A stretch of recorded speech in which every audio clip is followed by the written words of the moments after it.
সবাই যেখানে ট্রেন্ডিংয়ে গা ভাসিয়েছে আর আমি সেখানে আজকে বিরিয়ানি বানাচ্ছি, এই সমাজ কি আমাকে মেনে নেবে বলো তো? যাই হোক, আজকে ছিল অর্ডারের বিরিয়ানি। এটা মোটামুটি 20 জনের মতন অর্ডার ছিল। দেখো অনেক বড় হাঁড়ি, সেই অনুযায়ী বিরিয়ানিটা একদমই কম। যাই হোক, আমরা যেভাবে বানাই তারই একটা ছোট্ট ভিডিও নিয়েছি। তাও সব কিছুর ভিডিও নিতে পারিনি, যখন যেটুকু যা পেরেছি অল্প অল্প করে ভিডিওটা নিয়েছি।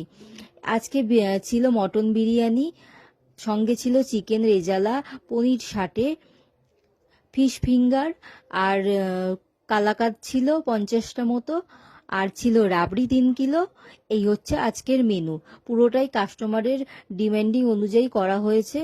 দেখো, এখন বিরিয়ানি মশলা দিলাম, তার আগে দিয়েছিলাম খোয়া ক্ষীর, এরপরে যাচ্ছে বেরেস্তা, তারপরে এইবার ভাতটা দিয়ে দমে বসিয়ে দেবে।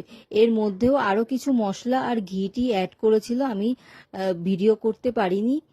যাই হোক, তোমাদের কেমন লাগলো কমেন্ট করে কিন্তু জানিও। দেখো, বিরিয়ানির দম ভাঙা হয়ে গেছে, এইবার পার্সেল হবে। পার্সেলের জন্য বিরিয়ানিটা কেটে নিচ্ছে।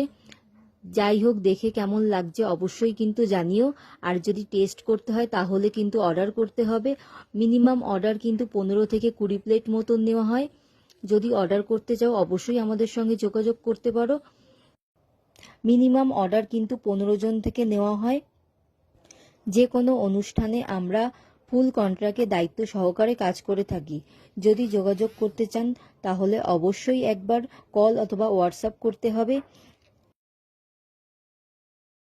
তো যাই হোক, আজকের ভিডিওটা তোমাদের কেমন লাগলো কমেন্ট করে জানিও, আর ভালো লাগলে কিন্তু একটা লাইকও করে দিও।